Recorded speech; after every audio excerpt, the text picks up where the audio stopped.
Good evening, my name's Alex Campbell. And I'm Mark Palmer. And you're watching two drunk Aussies sitting in the garage converging on topics that the internet has already discussed in detail a decade ago.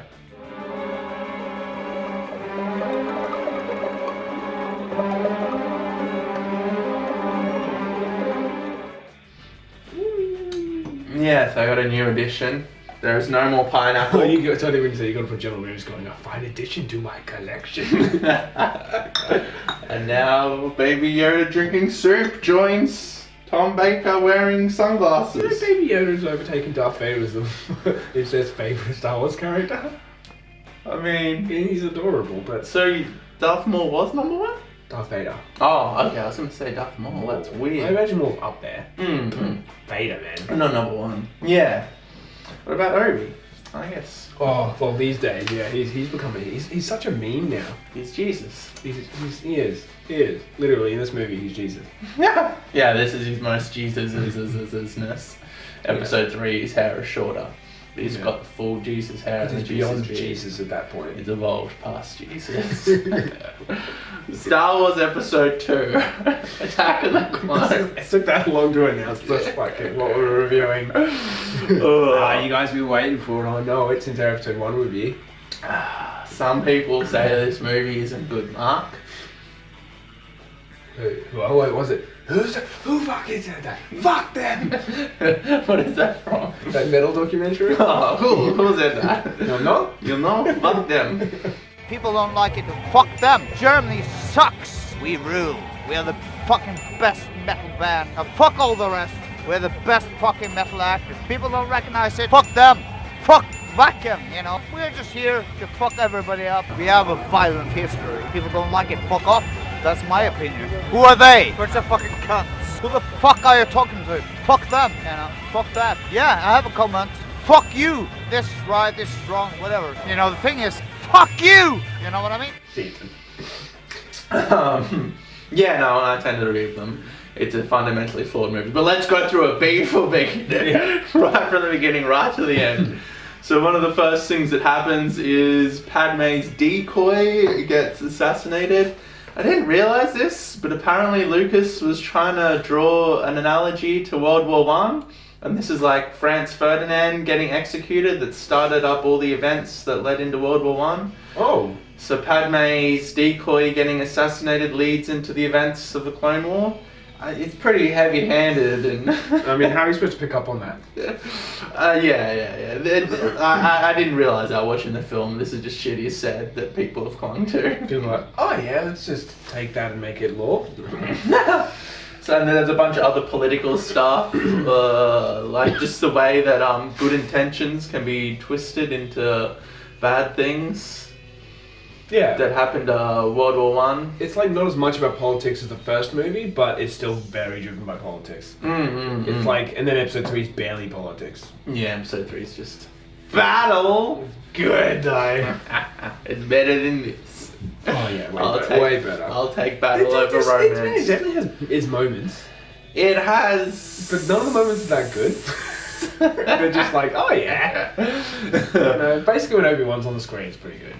Yeah, Obi-Wan's storyline is good. Yeah. So then we get introduced to Obi-Wan and Anakin. It's been decades. Oh, what? We didn't go into her awesome, like, I failed you. No. It wasn't like, oh no, you did it, it's fine, just, no. I failed you, Senator. No. The acting. And play school guy. Yeah, play school guy with the eye patch. He was an Australian play school. There's a whole bunch of Australian and New Zealand actors. Jack Thompson is, I don't know, Uncle Owen's dad. Old mate's bloody Django? Yeah. Django! Yeah, he's, Django. Must I always be alone? He's Jake the Muss from old, Once Were Warriors. Oh, cooking fucking eggs, Jake! And he's returning to Boba Fett. Every time he gets... Oh yeah, yes, for the Mandalorian Season 2. Which we will be reviewing. We shall, yeah. Yeah, so there's a whole bunch of Australian and New Zealand actors. I think it was filmed partly on the Gold Coast or something. Yeah, true. New South Wales, perhaps. In this general area. Yeah, so that's why a bunch of the like little characters are Aussie and New Zealand. That's why Boba Fett, the clones, Jango Fett are all Kiwi now. Yeah. 100%. Man, fucking 2 decades later, old mate gets to reprise his role, kind of. That's a cool thing about being in such an expansive universe, though. You can come back 20 years later and reprise your role to some extent. Like, look at Picard. Look how well that went. Look at Mark Hamill. Look how well that went. I watched for the first time The Director and the Jedi, which is a special features for The Last Jedi. And yeah, I don't begrudge Rian Johnson. He's not a horrible person. He was just hired to make this movie, and like he just had no idea. Yeah, no, he didn't care about Star Wars. That was the biggest. I don't think he didn't care. He just didn't understand. Like he had no idea about the characters or like the themes or tone. Turns out he hasn't even seen The Force Awakens. Maybe not. I don't know if it's in the original trilogy. Just skims it. No, he definitely not seen the original trilogy. Maybe like when he was a kid once. Yeah, he's not. Okay, he's not obsessed with it enough to make a Star Wars movie. He's not like JJ. But some people say that JJ was too much fanboy. I mean, yeah, for The Force Awakens, I guess, but it was kind of a safe call that he probably had to do. And then they're like, let's roll the dice for the next one. Snake Eyes. Anyway, Attack of the Clones. It was just like, let's roll the dice for this one. Snake Eyes. Snake Eyes. So yeah, we get introduced to... Well, that's not the worst Star Wars movie anymore. Attack of the Clones, I mean. It was the worst Star Wars movie for a long time. And now The Last Jedi and The Rise of Skywalker in my eyes have taken it. That's fair enough. I think, objectively, this is a worse film, just as far as filmmaking goes. I like... And acting. Oh, yeah, well, for example, like, Daisy Ridley can act. And the romance between Kylo and her in The Last Jedi. The romance between Poe and Finn? Yeah, they work. They have chemistry. Hayden Christian is fucking terrible. In this film, he's not too bad in Revenge of the Sith. I haven't watched Revenge of the Sith for a while, but rewatching this just today and writing notes, I was like, holy shit. Jesus. It's like, painful. One, how did Lucas cast him? And two, how did like that whole process go from beginning to end? Is Lucas just oblivious to acting? I think Lucas is casting him more for how he looks rather than... okay, so it may not... You don't see it when you look at him per se, but I know for a fact in episode 3 when from all these nerd fanboy Star Wars videos I watch, it shows a scene of Luke Skywalker and then it cuts straight to a scene of Anakin. Yeah. And it looks so similar. He looks like he could be Luke Skywalker's father. He just can't deliver any dialogue to save his fucking life. No. But at all. I guess that was his thought process. But why not just, I don't know, hire someone who can act and also looks like... I mean, hiring a good actor for your lead protagonist is always a good idea. He's like, he'll get better by episode 3. So we get introduced to Obi Wan and Anakin. It's 10 years later. I think really they should have started off here. Realistically, this should have been the first movie. And like, there's barely any time in this movie with the whole, descent into madness turning to Darth Vader thing. There's subtle cues, like... There's the Sand People stuff and the shimmy stuff. The rest... No. Well, I did notice one thing today. The sound wasn't particularly loud, but I swear to God, when he was talking about the dictatorship on Naboo, that there was a subtle change in music that emulated Darth Vader's theme, just not as dark. Yeah, John Williams definitely does that. But like, as far as the script goes, like, episode 1 does nothing. The only thing this does is set up the Clone Wars. Yeah, it does nothing fucking Anakin's trajectory from Anakin to Darth Vader, which should be the fucking story. That's what you're doing. That's what you're telling. That's what you've come back to tell. It does the shimmy stuff and the Sand People stuff. Other than that, it's just a romance. That and then episode 3 is just like, And then just all together. He's got yellow eyes now. He's murdering children. Yeah, I mean, he could have had 6 hours. The only thing that would be missed out of episode 1 would be obviously Qui-Gon Jinn, because Liam Neeson was brilliant. That's true. And the fight at the end, which was an amazing lightsaber. It's definitely one of the best lightsaber battles in all of Star Wars. No question. Yeah, that's fair. And Duel of the Fates is amazing. Plus Darth Maul never would have existed. Yeah. He's huge and stuff. I mean, you can now. combine them somehow. Like, you don't necessarily have to completely delete it. I'm just saying, like, from a narrative perspective. Well, if You're telling the arc of Anakin, episode 1, he's a kid. Episode 2, he does fuck all. Then episode 3 is all... Yeah, it's supposed to be like that. Yeah. Well, that's right. Yeah, I mean, they definitely didn't need... They could have just literally had a throwaway line about how he was taken for his mother when he was younger. Yeah. He was a bit older or what have you. He still go back and find his had mum. a bigger part, easily. You know, Count Dooku was just there basically as a filler. Yeah, Count Dooku and Darth Maul are just your 2D evil bad guys. Yeah, because there's always going to be Darth Vader. Yeah, they're evil, they're bad, they don't have depth. You can't not have the nuance. antagonist, and you can't not have the antagonist, and then at the same time, Sidious cannot be the proper antagonist, like the main antagonist for these two films. Yeah. Because he's in the shadows. Yeah. Yeah. Even Sidious, as far as a bad guy, is pretty backseat for this. Yeah, in episode 3 he's not though. Yeah, that's true. But that's the thing, like you said, this had to be the first movie. Then the second movie could have had a great deal about his issues with the council and so on and so forth. I mean, for me now, since I've watched the Clone Wars, and there's so much more like evolution of the story in that for his like distrust for the council, that it feels like it's more well. I don't have that at all. Yeah, I'm so like, what are you doing with your just the fucking movies, time? it's like. Yeah. But like, there's like all this huge like, yeah.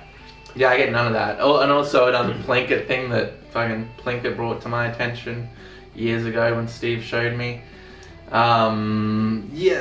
It's all fucking... They tell you, they don't show you. They say that Anakin and Obi Wan have this great relationship and they're friends. We're old friends. But in all the movies, they just seem to hate each other. It opens up in episode 2 and they're like... He's bitching and complaining about it. Yeah, I truly respect he never him. lets me, he does this, he hits me. Duh. He says one thing, I'm truly grateful to be his apprentice. He's powerful as... And then Obi-Wan says, remember when we fell into that nest of gun darts when we were friends? But yeah, fucking we're good you. friends. It doesn't show that scene. It doesn't show them being friends. He stands and he looks down the lens and he goes, Anakin and I, we're good friends. And then Anakin says, fuck you. He calls him a piece of father and shit." all this sort of stuff, but Obi-Wan's clearly, by episode 3, he's clearly more of a brother. Right? But And then this one, they're not even together. No, then he has nothing but, he's just an instant little shit. Yeah, it reminded me of Wesley a whole bunch. Oh. He's arrogant, he talks down to people. You should like make it's a photo, it's got Anakin, he's got wearing the Wesley jumper. I will try my best. Here you go. Yeah, he's arrogant, he talks down to people, he's like the Interrupts chosen people. one, yeah, he's highly intelligent, he's got this prophecy, blah blah blah blah blah. He's already so very skilled. Yeah, but he's just not a likable protagonist. No. If he is the protagonist, I guess he is, like, he's supposed to be the main character, right? Yeah. Obi-Wan probably gets almost as much screen time as But him. Obi-Wan feels like a secondary character though. Even though He the does. acting is He doesn't- clearly better. Yeah, he has no character arc, Obi-Wan. He does. Oh, I guess over the 3 films he does, this film he doesn't. Yeah, no. He investigates. He's basically an investigator in this one. Camino, I'm not familiar with it. Is it in the Republic? No, it's beyond the Outer Rim. I'd say about 12 parsecs outside the Rishi Maze. Should be easy to find, even for those droids in your archives. So straight off the bat, Anakin is like creepy and weird. Padme's like, "Oh, little Anakin, you've grown," and he's like, "Oh, you've grown more beautiful." There's no chemistry between the actors, and the way it's written, Anakin is just so creepy and weird. Can you stop looking at me like that? Yeah. It makes me She uncomfortable. turned off the cameras because he was watching us just like unzips it one time. Yeah. It's like, I didn't like. I guess she didn't like me watching her. It's like, well, what were you doing? It's like over the security cam. And then he murders sand people and goes into detail about like there's nothing to like about him other than his looks. you do understand why he murdered all these sand people. Yeah, but from her perspective, why would she love him? Padme's face when she's like, oh yeah, he killed the sand people, but not just the men, but the women and the children. Just like this, holy shit, sort of like realization. Her acting is pretty good in this movie. Natalie Portman is a good actress. Yeah. She has done good work. Yeah. I don't think. Well, Lucas has never been the type of director that will sit with the actor and like explain their methods and their mentality and the character backstory and where they're coming. It'll just kind of be like, action. And it'll be like a big blue screen thing and Ewan McGregor will be like... I would admit, like, even these days it holds up with CGI pretty well. Yeah, it's just the usage of it. Like, for the time, 20 years ago, it was like revolutionary and groundbreaking. And he was doing all this stuff that hadn't been done. The characters fit into the background as well, which is hard to do. It's just like the decision to make like everything CGI. Yeah, it's obviously not a good. Like, the worst one is the clone troopers. Like, why not have people in fucking suits? Yeah. That would look a million times better than... I don't know why the clone troopers are CGI. Because there's supposed to be so many of them. You can do the background on CGI. But like every single one, there are like even the ones who directly talk to people. There's a scene where like Mace Windu gets out of a fucking plane and he walks and he talks and it's all CGI. You need to use it at the right time. Obviously CGI is a tool to be utilised correctly. It's not a tool to be... Unless it's completely a computer-generated movie. I mean, it's getting there. It's pretty close. It's almost like watching Pixar. Yes, sir.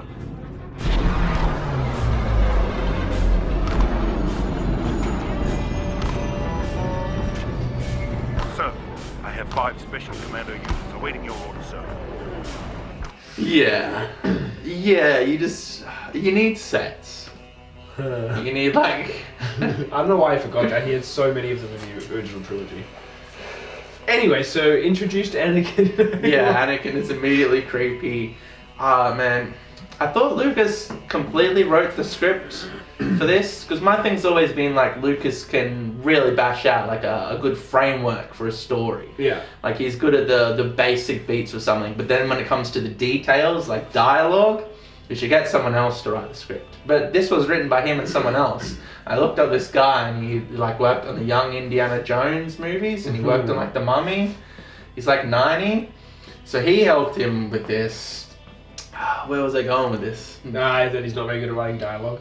Yeah, the dialogue is fucking so bad. It's so blatant, like there's no subtlety. Yeah, it's not how people speak to each other. No. They're like, hey, I'm feeling this. These are my emotions. And they just immediately vomit out exactly how the character's feeling. There's no subtlety. Yeah. You don't see it play out on their faces and they say something else, but you can tell like that their character felt this way. They just go, I feel like this. Blah! And they go, well, I feel like this. Blah! Yeah, exactly. It's 100% what it is.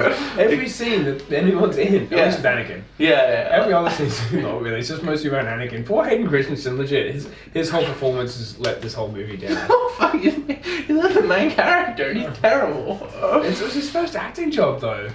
Of a movie of this caliber. You know what I mean? Like, what do you expect? Yeah, I just... And then, that's where I was going with that old guy. And then, on his Wikipedia page, it said that they had the script ready like a week before they started shooting. Just like Tarantino's process is he spends a year writing and rewriting the script. And this, it had the dates where they come out and just rolled. And I don't know, you still got 3 years in between all the movies. But for some reason, it just feels like Lucas sat down and wrote a draft that he finished right before filming started. I remember on the episode 1 special features, he's like, oh, you're building sets, I should finish the script. It's like, what the fuck? You need to write it and rewrite it, then rewrite it, Would then you not edit have all it. the basic drafts ready before you even started filming the first movie? Yes. Like, Tolkien rewrote The Lord of the Rings 4 times. God damn, that is so much writing. I know. But you look at the Hateful Eight and the dialogue in it.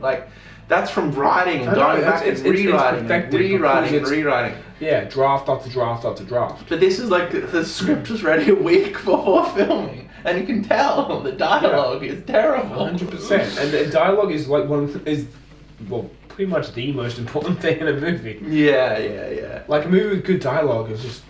From the moment I met you, all those years ago, not a day has gone by when I haven't thought of you. And now that I'm with you again, I'm in agony. I don't like sand. It's coarse, rough and irritating, and it gets everywhere.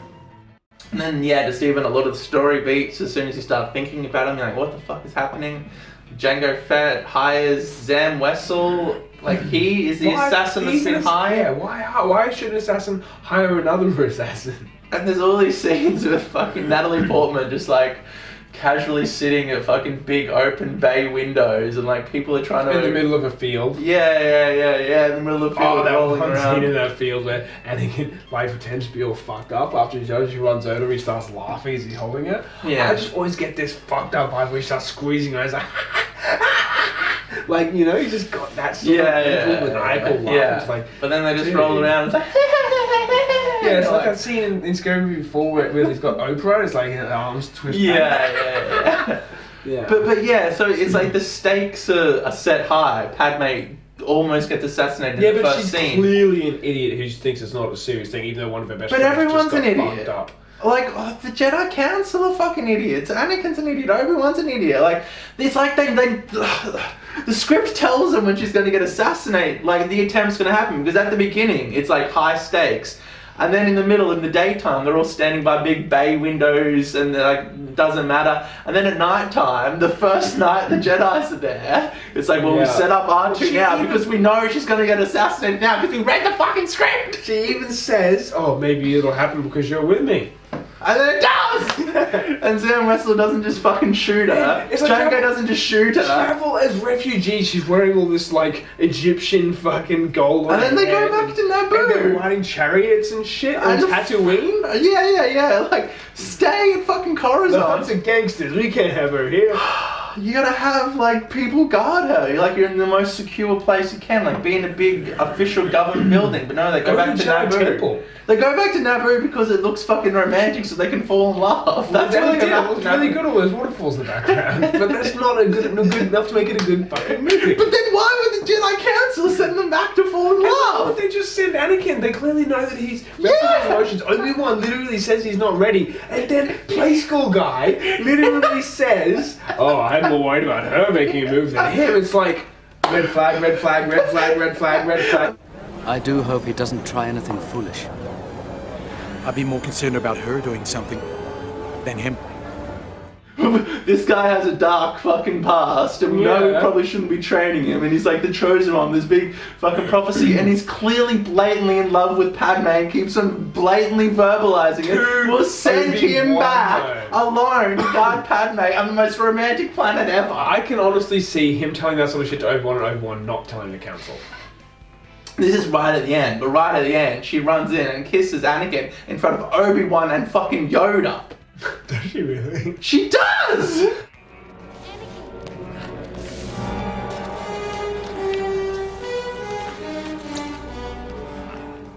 And nothing comes of it! Yoda's just like... Dude, they live together in episode 3.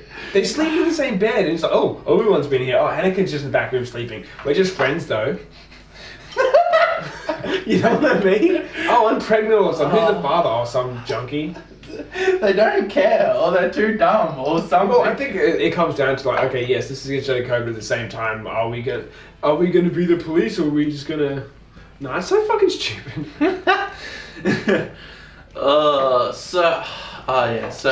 We get an action sequence. I mean, the bar scene where there's a stupid jokes in the fucking car chase scene where they're chasing the changeling. And then the bar scene, it's mirroring the bar scene. Yeah, the decapitation and Obi-Wan. Which was done relatively well. Poetry, it rhymes. And Obi-Wan seems like he's not paying attention, like, whatever, I'm going for a drink. But obviously, it's like a bait and switch. She bait. thinks she's going for Anakin, and she goes for Obi-Wan. But obviously he does that in knowing that there's a good chance she would try and take one of them out. And who are they going to take out? The one who's chasing her, or the one who's randomly chilling out having a drink? Yeah. But even that would be fucking retarded to just shoot him blatantly when there's the other one just there. Why didn't she just shoot Padme? Padme wasn't there. I mean, like, oh no, we're past that point.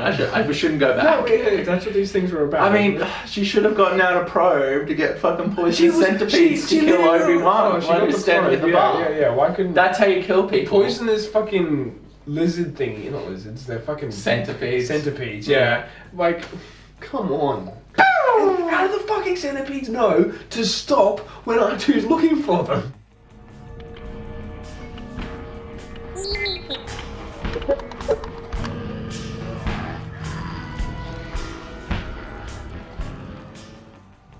They're They smart. like a. They're smart. Alright, the light's gone. They've been trained specifically. Use the dark side, boss. And then we see Jango Fett. He just fucking shoots Zam Wessel from ages away. He can just hear a bounty hunter by the name. Right at the right moment. Right at that specific moment. There would have been a million. Jetpacks away. Oh, he has a jetpack. And they don't chase him. They chased her. They don't have anything. I guess. But Obi-Wan parks his car. Yeah, they could just jump in the car. But they don't. Does the guy who owns that car get it back? No. They also steal C-3PO later on. Yeah, I actually remember that when I was watching. Although that would probably be glad to be remembered. Yeah, fuck yeah. But he's just lost his leg. He might need C-3PO. Yeah, I hope it really devastated their family financially. Why do you think he's not down in New Hope, man? He died. He died because C-3PO wasn't there. They They don't even say goodbye. No, that's so rude. We're Not up to that. Yeah, so Jango Fett perfectly assassinates Zam Wessel from a far distance. He could have done that to Padme. Yeah, with a dart. Yeah! It was a bounty hunter call.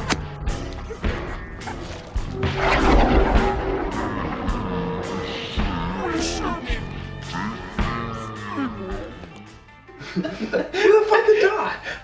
Dead. Oh, but they've gone to chase her. I'll just sneak into her apartment while the Jedi are off chasing the other one. Yeah, that'd be a great decoy. Obi-Wan jumps out the window, Anakin gets in and steals the car and leaves. Padme's like, what? And then Jango Fett's just like, yeah, exactly. Like, why the fuck? The window's smashed and opened now. Through a window. Yeah, he could just jet back in there. But he didn't. I don't know where he was. He was standing there watching it. Oh, wait. Oh, no, they got her. Gotta wait for the right moment. And then you gotta stand there like this until they look at you and then you jetpack away. And then they're like, should we chase him? Nah, we just been on a chase scene. I know, they could have caught him in the car. Yeah, it clearly is a speeder while he's just... You just kind of listed lazily to the left. So then we get the assignment. Obi-Wan is like a detective finding all these clues, and Anakin and Padme have a love story. The love story is at the center of this fucking movie. Padme just legit when after the assassination attempt, he goes, Yoda's like, seeing you brings warm feelings to my heart. Do you have any idea who the attack is? I was like, oh no, thanks, Master Yoda. Thank you for your concern. Yeah. Just fuck you. She drops a bunch of fucking dialogue about fucking Count Dooku. She's like, I think Count Dooku tried to assassinate me. Count Dooku's a Jedi. So why do you think Count Dooku? Why? Why do you think? Why would you not think it's Vice Gunray? Yeah, I don't know where she got that from. Count Dooku is he was a Jedi, He wouldn't do that. So Obi-Wan... He's a Jedi who left the Jedi Order and has been mysterious the last... So you can do that? You can just leave the Jedi Order? Well, I mean, they can't force you to stay. So why doesn't Anakin just leave the Jedi Order? I don't think he really wants to be a Jedi. You got Padme. That's his sole motivation in the entire world. He's blind as one for Padme. There's no other woman. He can't just jack off and move on. This mood should be sitting on the couch in a set. What would he do without the Jedi? He'd get fat and watch Married with Kids and drink beer and yell abuse at her. Yeah. A gobble gobble. I totally get him staying to finish his training, but after you finish your training, why not? Yeah. So are the Jedi allowed to fuck, or they're just not allowed to marry? They're not allowed attachment, so I feel like they would be allowed to go to brothels.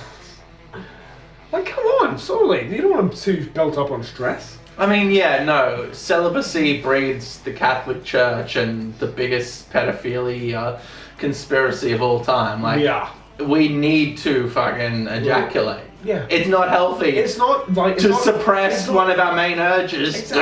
It's not demons. It's literally our animal instincts and evolution. It's like eating or breathing or drinking or sleeping. It's one of our base functions as a human, and the Jedi's are just don't do that. Yeah, no, it's just they're not allowed to grow attachment, I guess. But technically they shouldn't grow attachment to each other either. Or commitment. But you would. It'd be like jail. They'd all be gay and fucking each other. Obi Wan gets attached, he gets all really you're my brother, super upset. Oh, no attachment, everyone. You were my brother, Anakin. I loved you. I think George Lucas really doesn't understand anything about humans or love. I know that it's a different galaxy though.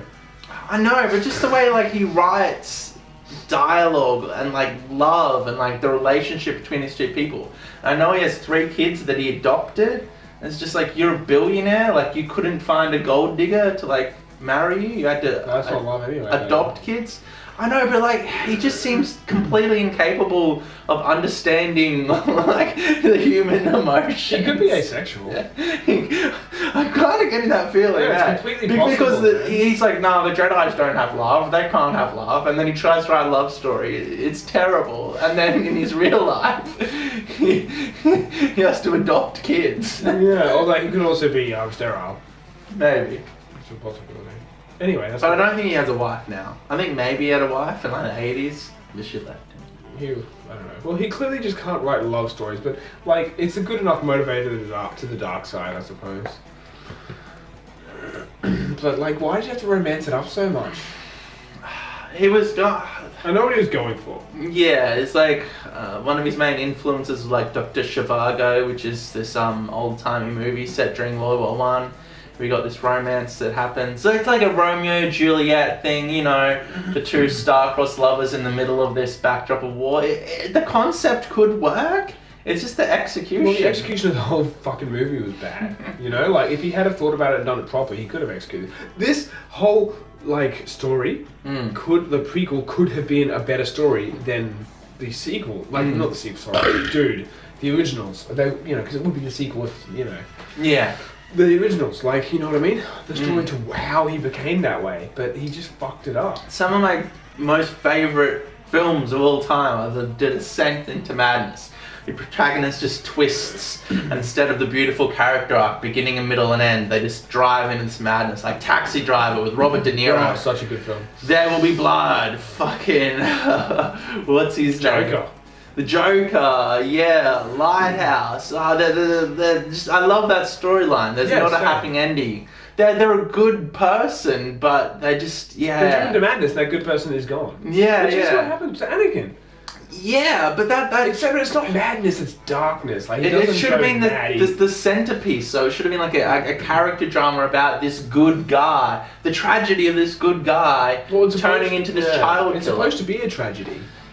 It is, but the first one's like, he's a kid. The second one, like, it's a romance. Episode 3 definitely captures the tragedy. It's just there's not enough build up to it. You don't have enough time at that point. It's so rushed and quick. It's like, go kill kids. He's like, okay. And you're like, where the fuck did that come from? Yeah. You're killing kids! He could have been like, by the end of the second movie, he could have already been having taken his first steps to the dark side. We should have seen hints of it in like the first 40 minutes of episode 1. Yeah. Instead in episode 2. He's like the nicest guy ever in episode 1, you know? Yeah, there were no hints of it in episode 1 whatsoever, I don't think. Not even slightly. Unless we read super into it, in which case you'll find stuff that isn't there. Tiny little subtle things. Master Skywalker, there are too many of them. What are we going to do?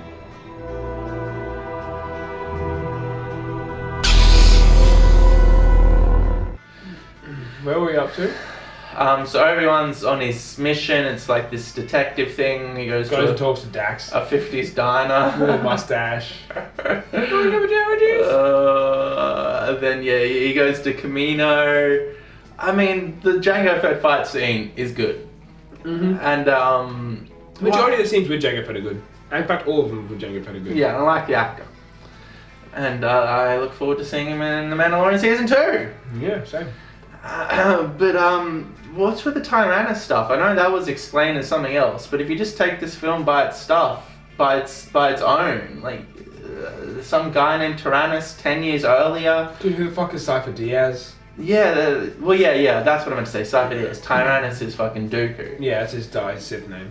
Yeah, so who the fuck is Cypher Diaz? The movie never explains it. Cypher Diaz, the movie doesn't explain it. Some other guy later on had to explain it, because Lucas didn't explain it in a comic or a show or something. It was a book. It was explained in the comics and in the Clone Wars. Yeah. He was just an old Jedi Master who was driven to madness. So did he actually commission the Clone Wars? Dooku, So it was just Dooku and Sidious? It was Dooku and Sidious. Well, I was hired by a guy named Tyrannus. So Dooku was the one who hired Jango Fett. Cypher Diaz was the one who they manipulated into hiring the army. I think some shit about giving him a vision of like what the fuck had happened to the galaxy if he didn't get this army commissioned, to which point sent him insane. Yeah, so it's just Sidious creating this army for his own like diabolical means, and then for him to go, I need complete power, I need an army to fight these fucking droids and bugs. Oh, I have an army. Oh, now I'm starting a dictatorship. Yeah, pretty much. Actually, I did watch a thing about like what the fuck happened to Dooku, why he ended up like this when he was just a Jedi Master, right? It was actually really interesting. Like he was still a part of the Jedi Council, or at least the Jedi Order, when in Episode 1. Yeah. And then once Qui-Gon died, who was his Padawan learner, he completely lost faith in the Jedi for not being able to detect the Sith Lord, which killed Qui-Gon. Yeah. So he broke away from that to try and find the Sith, to kill the Sith, the one remaining Sith Lord, because there's always two. Yeah. Eventually he does find Palpatine, but at that point he'd already started taking steps into the dark side through his rage. Yeah. And at that point Palpatine decided to reveal himself to Dooku and basically show him how corrupt the Republic already was, and the only way to get control of the Republic would be to create the Empire or dictatorship. Therefore, Count Dooku decided, yes, that's probably the best way to bring order to the galaxy, but that would have been mostly because he'd already taken steps to the dark side to start clouding his mind. See, in the movie, there's none of that. None of that. But how cool is that? It makes total sense. It's 2D evil, man. Yeah, but it makes sense. Because Qui-Gon's death is what caused him to leave and so on. I thought that was really interesting. But yeah, no hints of that at all. No. Except for him saying, oh, Qui-Gon spoke very highly of you. Oh, cool, so were they friends? And then he reveals to Obi Wan that fucking... Sidious is the Sith Lord in charge of the Republic. Oh, I don't believe you. And he's like, why is he telling Obi Wan that? He's like betraying his master? Is he, or was that just Sidious he's like, I can't reveal myself, but I can give them a little bit of a thing to fuck with them? I don't know why you do that. It wasn't, but he does say everything about it is going according to plan at the end. But I don't feel like him telling him. I think that might have been a little bit of light in Dooku trying to take out the Sith, but then everyone's like, I'm not going to listen to you. It's like, motherfucker, are you kidding me? Qui-Gon would have. Does everyone tell anyone about that? Yeah, he does. He tells Everyone Yoda doesn't and even know he's a Sith at that point. He just knows he's not a Jedi. Yeah. I mean, you heard him talking to the Separatists, but at the same But like, that's a big revelation that this whole fucking scheme is being manipulated by this guy named Sidious. Yeah. And Dooku just tells him because of script. Yeah. He never divulges more into it. And there's like, what, how many, 3-4 years between episode 2 and 3? Yeah, that's a lot of time for them to actually anything. Investigate. Would they like? What's the exact words when he says the dark side of the Force surrounds the Chancellor? It's like, there's a Sith Lord. Dooku told you there's a Sith Lord in charge of the. Oh, but they could have thought that it was him. Since he's against the Republic at the moment, trying to warp their mind to turn them against the Republic as well. Yeah, this is another Plinker thing, but you know, in Deep Space Nine, when the whole fucking changeling thing happens and they test all their blood, it's just like, do a fucking Medichlorian count. There was a comic about that, actually. It's always a fucking comic. It's never the actual movie. It was cool, but the problem was the guy who was doing it was friends with Palpatine. He told Palpatine his idea. Well, that's an interesting idea. He told Palpatine the idea because he trusted him as a friend. Yeah. And then Palpatine sent him to a planet and just got Dooku to fucking launch a massive assault on that planet. But I mean, Mace Windu and Yoda should be thinking about this. Fucking oath. Especially when they can sense an aura of darkness. Well, they did say that their ability to use the Force is diminished. Like, the dark side is becoming too strong and they're not able to sense shit. But that's due to complacency. They're getting lazy. Yeah. Oh, we could do something, or we could relax. Chill back, go to the brothel, Yeah. and get a couple of blowies, you know? Yeah, but we can't have a relationship. They can't get 2 blowies from the same stripper, otherwise it's starting to build up a relationship. No, it has to be a different stripper every time. Yeah, you can't have a relationship. That just builds to the dark side. Yeah. Because that's what marriages do. They turn people evil. I do love... Right, Lucas! That's why you adopt. He obviously got burnt by some woman. He's like, nah, fuck women. They turn people to the dark side. The Jedis can't get married. I do love the way when Yoda talks about, you know, he warns Anakin about, I think this is episode 3, but fuck it. It all blurs together. When he warns him about the path to the dark side, you know, what is it? Hate leads to... Oh fuck! I've already fucked it up. Pain, fear fear leads to anger. Anger leads to hate leads to suffering. That's exactly what happens to Vader. Yeah. You know, he's fear of losing someone, which makes him hate the Jedi Council. Then he gets angry and kills kids. And then because of everything he's done, suffering. He ends up suffering. That's Darth Vader's entire existence after Padme dies. Yeah. Just suffering. Yeah. Even bloody his suit in the comics is legitimately designed to cause him pain at all times. Yeah. Because it fuels the dark side, making him constantly angry. That's right. Palpatine's a cunt. Yeah, Palpatine. Made the suits ultra susceptible to Force lightning. That's why that's why his machine just starts to everything turns off after he lifts up Palpatine to throw him off. It just turns off and just dies. They don't need to say that. I can feel it by looking at it. Nah, because remember he said in episode 3, Mark. Alright, let's take a short break. So this is what I want to see a Disney Plus series about. The Death Stick guy trying to get his life back on track. Yeah, I'm sure everyone would love to watch that. Is there a comic book or a EU thing about him rethinking his life? I wouldn't doubt it, but I haven't seen it. Because that's like one of the most best moments in this film. Okay, this little flick he does? Yeah. One of my Death Sticks. Here's when he pulls it out and puts it back. You need to go back and rethink your life. I need to go home and rethink my life. He's got like antenna. He does, yeah, he's like an alien guy. Little bug alien. Kind of. He's like a fucking Star Trek, the original series alien. Yeah, slightly alien. Yeah, like just put antenna on him, he's fine. Yeah, Ridges here, he's drawing. Yeah. You want to buy some death sticks? You don't want to sell me death sticks. I don't want to sell you death sticks. You want to go home and rethink your life. I want to go home and rethink my life. Yeah, so there's no reason for Padme to fall in love with Anakin. She knew him when he was like 9. And now he's a piece of shit. He was just constantly angry. Yeah, and creepy and weird and possessive and obviously heavily troubled. If you had chemistry, though... But they don't. No, but they're supposed to. Sand. I hate it. It gets everywhere. It's rough and irritating. There is zero chemistry between them. Yeah, but they're supposed to be.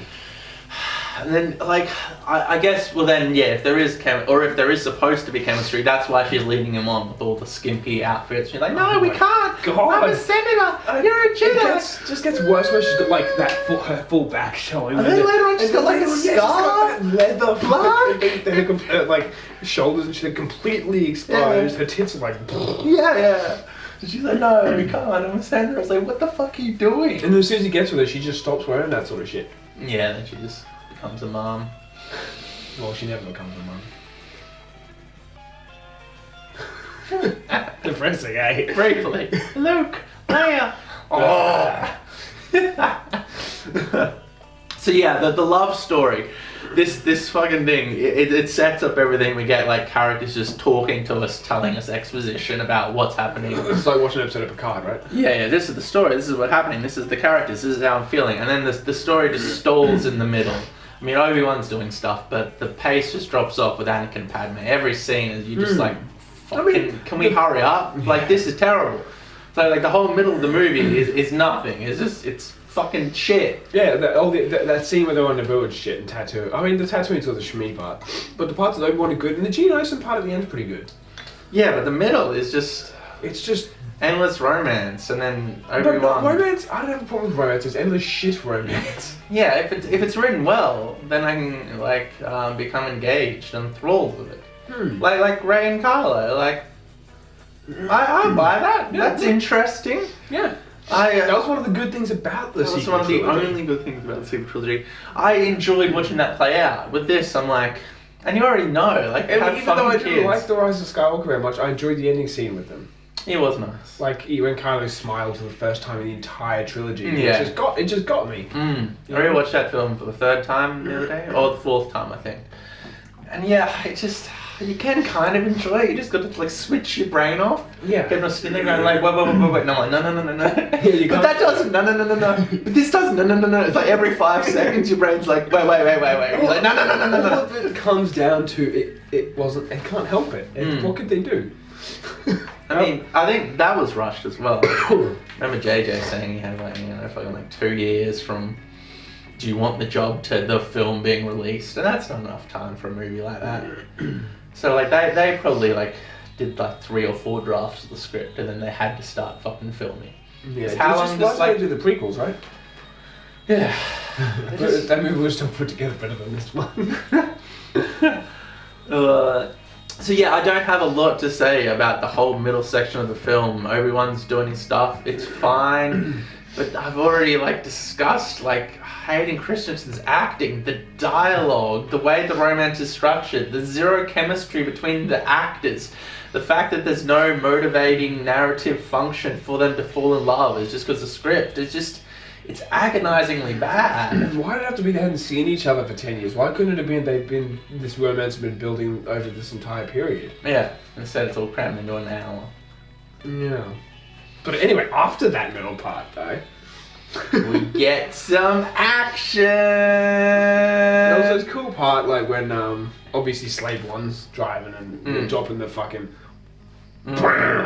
things. Those are fucking cool. The sound. I don't know why really he didn't when he was going through that asteroid, he didn't drop one inside the asteroid when Obi-Wan was falling. Yeah. He just, I think he ran out because at that point he was just shooting him. Yeah. So he must have run out. Incapable of shooting everyone.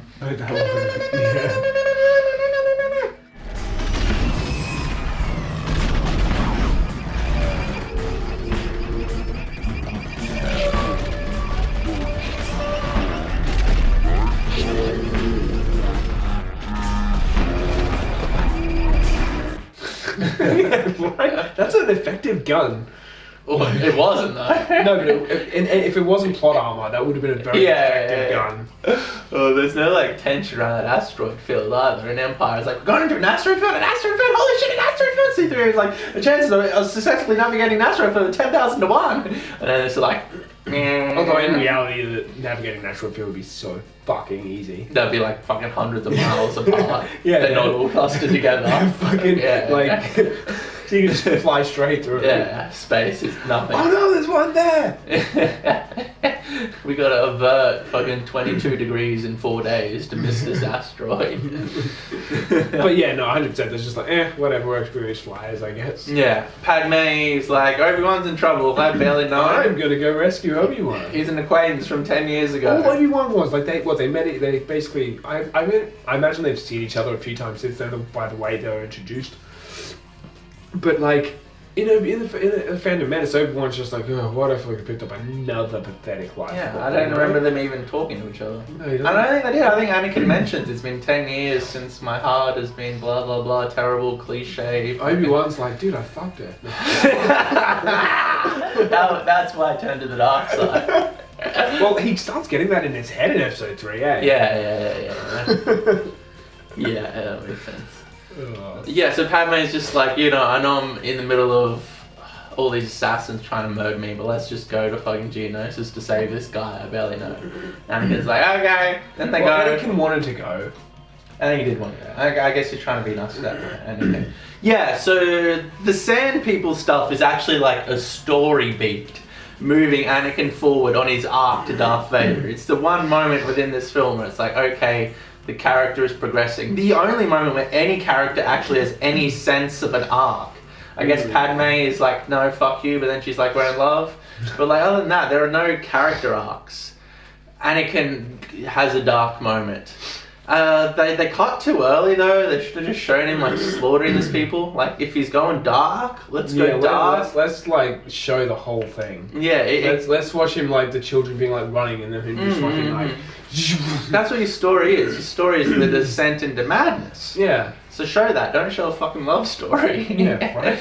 And like, even when he's explaining it to Padme, she's like, "What's wrong?" It's like, I just brought the corpse of my tortured mother back. That scene is effective too. What's wrong? The music is really good. Yeah. There are a bunch of times where I was like, the music is really good. Even the dialogue there wasn't horrible. It just... Well, the scene where he brings Padme back is great because Hayden Christensen doesn't say a fucking word. He can do the facial expressions. He can do the facial expressions, but the way he delivers that, not just the women and the children, I murdered them and I hate them. Duh! I was just like, wow. Like, how many takes did they do? Yeah, like Lucas was just like sitting on his couch drinking a latte, like, you're gonna be a star. I'm not even watching. Yeah, cut. Perfect. Yeah, I mean, he's not good. No. They're dead. Every single one of them. And not just the men, but the women. And the children, too. They're like animals. And I slaughtered them like animals. I hate them. That moment should have been really impactful. Like, Do you think it got to the point where they did so many of them, it's oh, fuck it, it'll do. Yes. That's fucked. At that point, you'd be like, oh, guys, let you go, mate.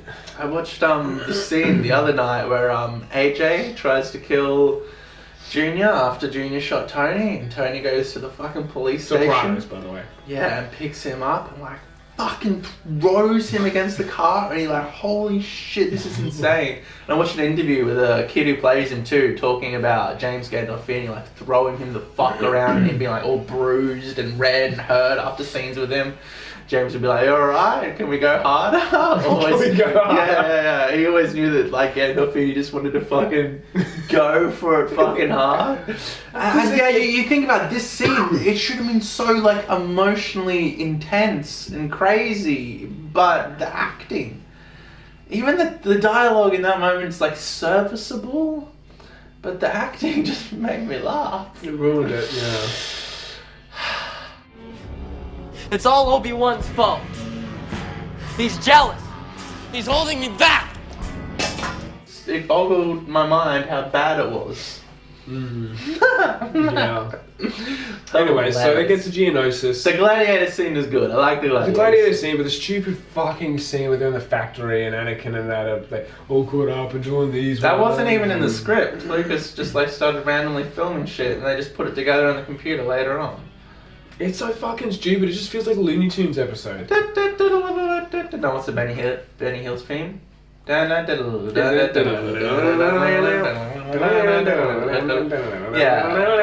There's no tension, there's no suspense, it's not exciting. Obi Wan's gonna kill me. Yeah, the canned laughter. Yeah.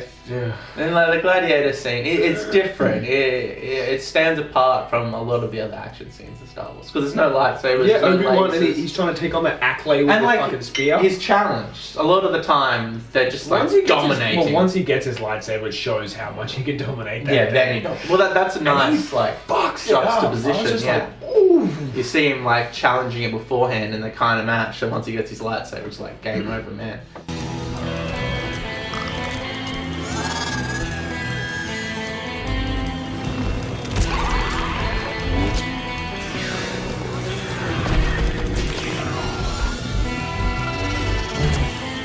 Game over. The poor thing comes after. I don't know why I call it poor thing.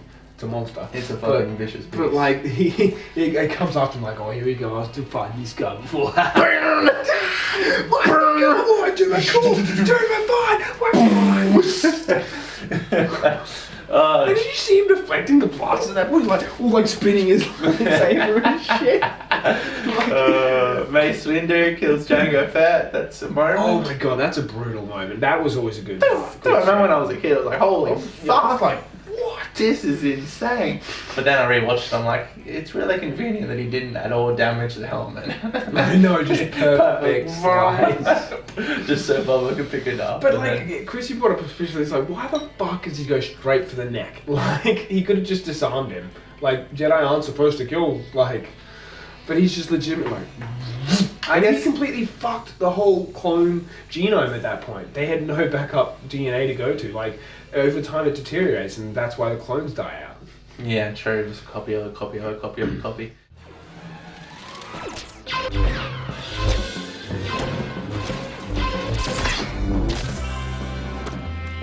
Yeah, I mean, I guess it's just mirroring the fact that Boba just like suddenly died unexpectedly. So it's like, well, Jango needs to die suddenly unexpectedly. He just forgot about the fact that Jedis aren't murderers, they're keepers of the peace. Although Mace did look pretty shocked after he did it. Like, as in he was on autopilot. He guess he's been decapitating droids, and then all of a sudden he comes against this guy who you can't see any skin. Do you know what movie I would love to see? Tarantino make a film that starts immediately after Mace flies through that window, starring Samuel L. Jackson, and it's just like dumb and schlocky and ridiculous. Dark. Yeah, it's Tarantino. He's saying the N-word, and it's Samuel L. Jackson. I guess you need to have like a 20-year gap there because Samuel L. Jackson ages. But yeah, like it's just ridiculous. Like he survives in some dumb way, and then like he's doing some dumb thing. Yeah, some revenge plot sort of thing. Yeah, just like Kill Bill, like fucking dumb schlock, but it'll be amazing because you got Samuel L. Jackson, you got Star Wars, and you got Tarantino. But it will never happen. No, but it would be amazing. It would be amazing. We might get Samuel L. Jackson in Star Trek, though. Really? Well, if Quentin Tarantino ever makes his movie. Yeah, I don't know if that's happening. I don't think it's going to, but I can always cling to hope. Yeah. I think at this point it's pretty well. They should have let him do Picard. They should have let him do anything. They should give him a random Star Wars movie. There are so many directors, they should just be like, do whatever you want. Don't touch Luke or Han or Leia. Yeah, just make a random Star Wars. Make your own characters set in the timeline far away from anything we've done. Do whatever you want. Just do something different in the Star Wars uniform. Do a movie on Coruscant about the gangs of Coruscant. And just have it follow that story, make it dark and gritty for adults. But instead they need to fucking Ewoks. Stay around that same time period with those same characters, and it needs to be about Jedis and evil and good and the Force and conflict and love and blah. Well, they nearly got through The Mandalorian without a lightsaber. That's true. The Mandalorian was something. But to be fair, it's a bounty hunter, but it's more different than what they were doing with Rogue One and Solo. And so different. And the thing about the Darksaber too is it was always a Mandalorian thing in the thing, so it fits. Yeah, they didn't have a blatant lightsaber. And they kept the Force in there, but subtly, which is good. Yeah. Mandalorian was just Star Wars done right. Let's be honest. It was. It was different in a different way. Breath of fresh air to the franchise. Oh. Rather than the same old tired tropes. Star Destroyers that can destroy planets. 100 of them. Can we not, please? Anyway, so the big battle of Geonosis, they viciously throw away all those Jedi lives. Yes. Like there was, I think that something like 200 Jedi died in that battle. I guess they weren't expecting that many droids. Hectic, yeah. Why? Okay, here's a question. Why were there all the droids in the Colosseum? Why the fuck would they be in the Colosseum? What purpose do they have to have that army of droids at the Colosseum? Do you know how long it would have taken to transport all those droids? So they clearly had them there for some reason. Well, yeah, all the spectators of the fucking Geonosians. Yeah, and then the droids just come in. They come out of the pits. Like where all they do, things come out. As soon as the Jedi rock up. Because the script said so. It doesn't make any sense. I don't know why they'd be at the Colosseum. It doesn't seem like a good place to keep them.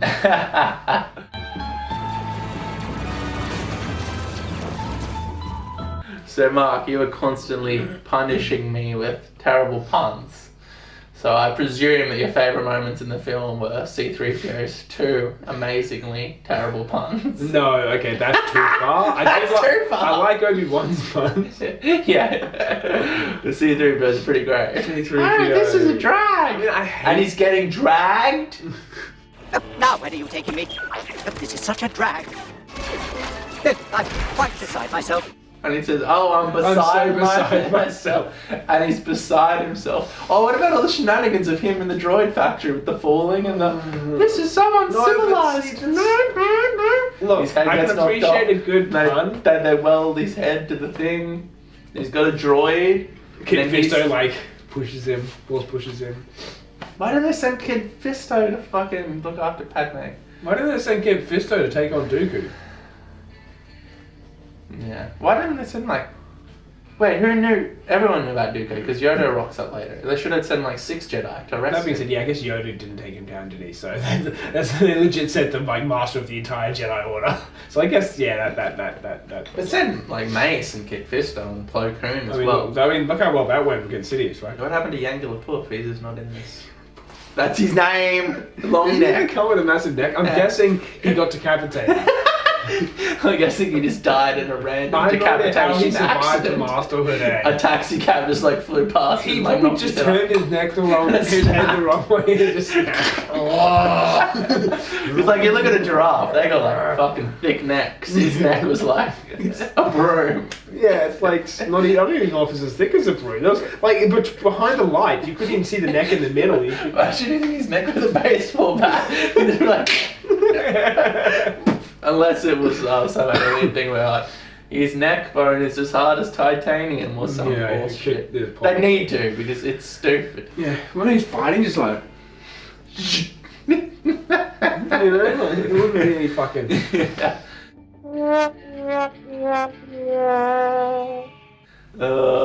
I mean, I don't know. The action scenes are fine. It's a bit of a thing where it's like the clones versus the droids. So like you're not really emotionally invested in any of the death because they're all like just faceless warriors. It's not like at Helm's Not Deep. even really that like invested with the Jedi dying either though. I wasn't really invested with anything. Just sitting there like. I always felt a little invested with Jango Fett before he gets decapitated. I was like, ooh. I like Obi Wan, but I mean, like Helm's Deep. Like you set up, you have all the shots of the caves of the women and children cowering, and you set up these stakes and the Rohirrim or this culture that is set up. They're on the brink of destruction, and you're emotionally invested in these people and these characters. And you have this mass conflict marching towards the suspense with the clones and the droids. Like, they can kill each other. It's fine. Yeah. They're clones. Robots, but they're disposable. Robots. They can build new ones. Yeah. And then they're the main fucking forces in the third one too. So the whole conflict is kind of like. I mean, if you watch the Clone Wars, the clones get a lot of personality. Yeah, that's true. As they go through life, they learn about their personality traits, and it certainly adds. Yeah. Something. Involvement, emotion, to mixed them. feelings about the war. Yeah, nuance. Not just good versus evil. You've got some like political nuance, so it's like I don't know what's happening. Yeah, and all these new the banking clan will sign your treaty. It's like, who the fuck are you? The banking clan will sign your treaty. Who are you? I know, there's Vice Boy. He's the only guy who's not CGI in this whole scene. We never see the fucking banking clan or the Techno Union who's. In the Clone Wars you do. Oh, okay, fair enough. The Techno Union Army is at your disposal, Count. Well, yeah. The leaders of the Separatists. It's people filling in for Lucas's fucking one draft of script. Separatists. He could have had the Separatists be set up in the first movie. Yeah. Slow, like just as characters, you know. So Jar Jar is one of the main factors for the rise of this galactic dictatorship and the Empire. Yeah, Jar Jar's to blame for the Empire. Yeah, Padme leaves him with her political power. So and you can blatantly see Palpatine and Blue Guy manipulating Jar Jar. This like clear mentally disabled person. And Padme's like, here you go, mentally disabled person. You can have my political and then power. she doesn't want to listen to him. Oh, that's so good. I'm sure you have stuff to do. Yeah. Bye. Misa struggling to form sentences. Misa feeling Down syndrome. It's alright. He calls him Senator Binks. So yeah, any senator can just like shift their power. I'm guessing he was a senator? I'm guessing he was a senator for the Gungans. So since there's still Naboo, it had to be him or her. But then he just says, hey, we should form an army. And they're like, now it's done. Yeah, no, now that we got Binks' vote, it's done. There's like, how many different, like... Hundreds. Yeah, but that was the one vote that mattered? Well, everyone's like, yeah. They're like that too when he says we're becoming a dictatorship in episode 3. Yeah. It's like, none of you have a vote anymore. I'm the only one that has a vote. And they're all like, yes! You're like, do you know what a dictatorship is? It's a pretty, like, generic and blatant political term. Empire! I'm like, yeah, that's good. Oh, so basically this way he doesn't have to give up his powers. Of course. Yes. I mean, he pretty much was the Emperor at that point anyway. Yeah. But yeah, the point is that Padme is also dumb. She leaves her political power to someone who's clearly mentally retarded and then goes on a romantic holiday when she's in high risk of being assassinated and just forgets about that. Yeah. Yeah. We get a lightsaber battle. First time we get to Yoda in action. What do you think of this? What do you think about Yoda jumping around? I mean, when I was 12, it was fucking awesome. When I was 12, this whole thing was fucking awesome. Every moment. Now I'm just like, yeah, I mean, I thought at the time this is one of the greatest lightsaber battles ever, but it's not one that sticks to me. Phantom Menace definitely sticks to me. The Empire Strikes Back lightsaber duel, the Return of the Jedi sticks to me. Even the Force Awakens lightsaber battle sticks to me. But this one doesn't. Yeah, it's just weird because he's so disadvantaged, like reach-wise. They look at fights and statistics, like how far you can punch is like such a big factor for success. Yeah. And like he's so small and tiny that he needs to like bounce around everywhere. Sinis does that shit too, though. Is that only because Yoda's doing it though? Because you need to like it's something. Okay, to go into like comics and shit. Here we go. It's basically a form which a lot of the older sort of Force users use because they use the Force rather than having to use their actual. Physical bodies, energy. Yeah, because it's not practical in the real world sense at all. No. In fact, like if you got in the ring with fucking Muhammad Ali and you started jumping around, you'd be tired as fuck and he'd punch you in the head. Yeah, exactly, right? But yeah, no, I mean, I do respect how much of Anakin's arm Dooku cuts off. Because normally it's just a hand. He's like, yeah. He doesn't have an elbow anymore. No, he doesn't really. He has a robot elbow now. That's fucking the biggest, like, I mean, I guess Obi Wan has the biggest. Later on, Anakin what as about well. their legs? I don't need those.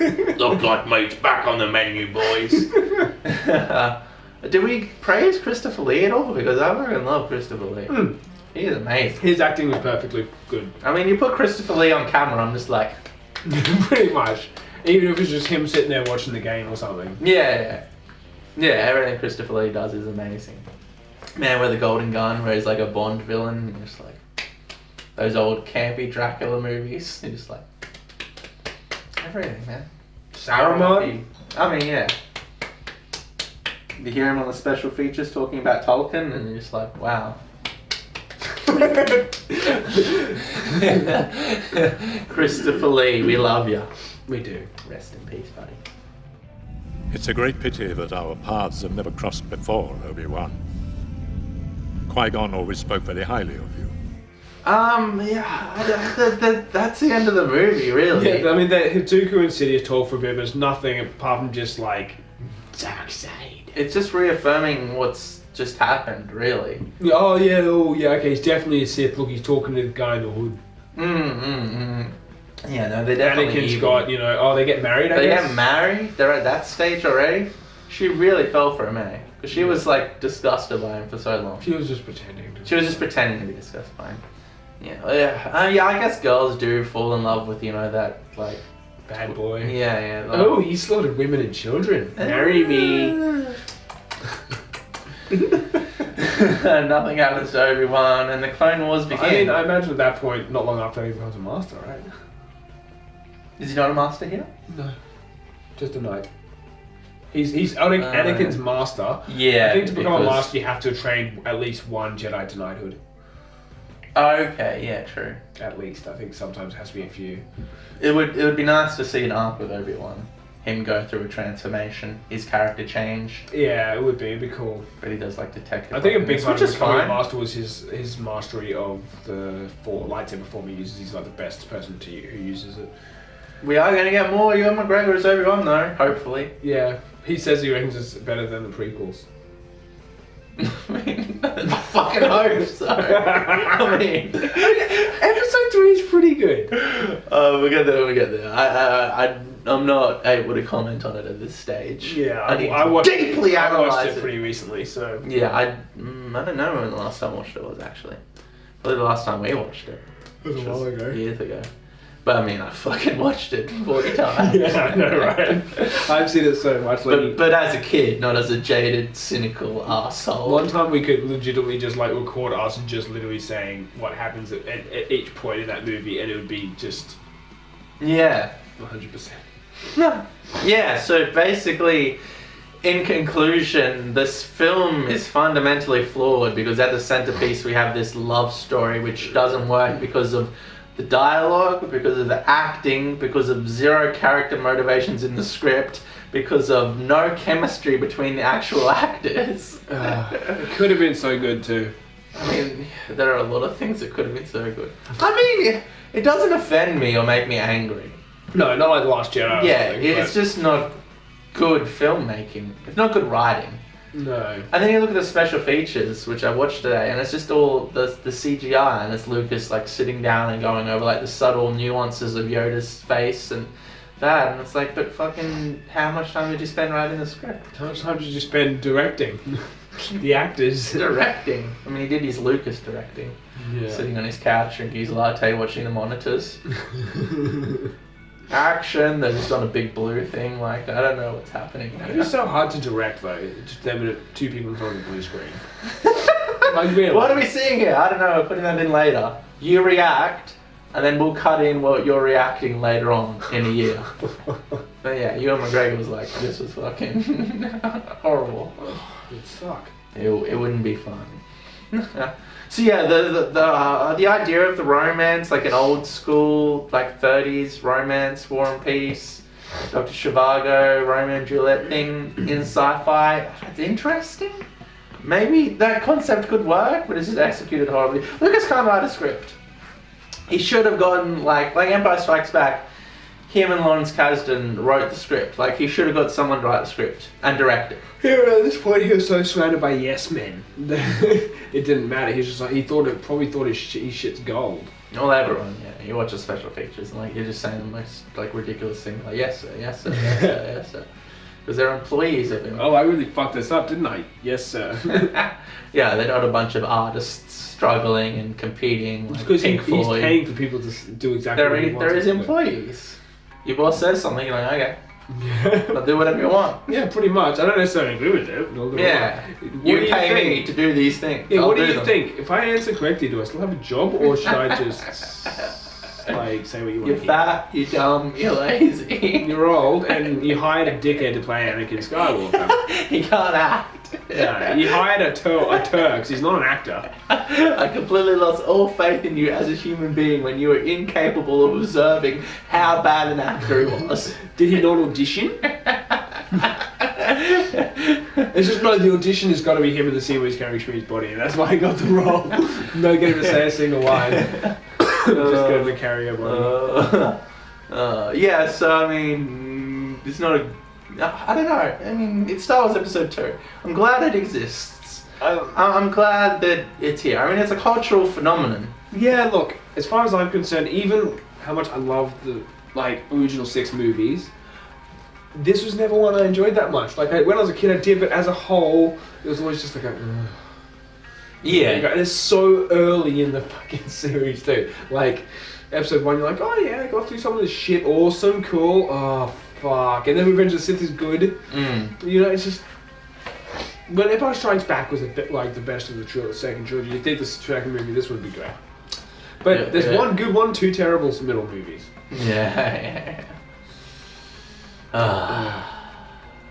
Anyway. Thank you for watching. Well, that mad of you guys who like, subscribe, and comment, tell us all the facts on how pins are null and void. Thank you, and good night.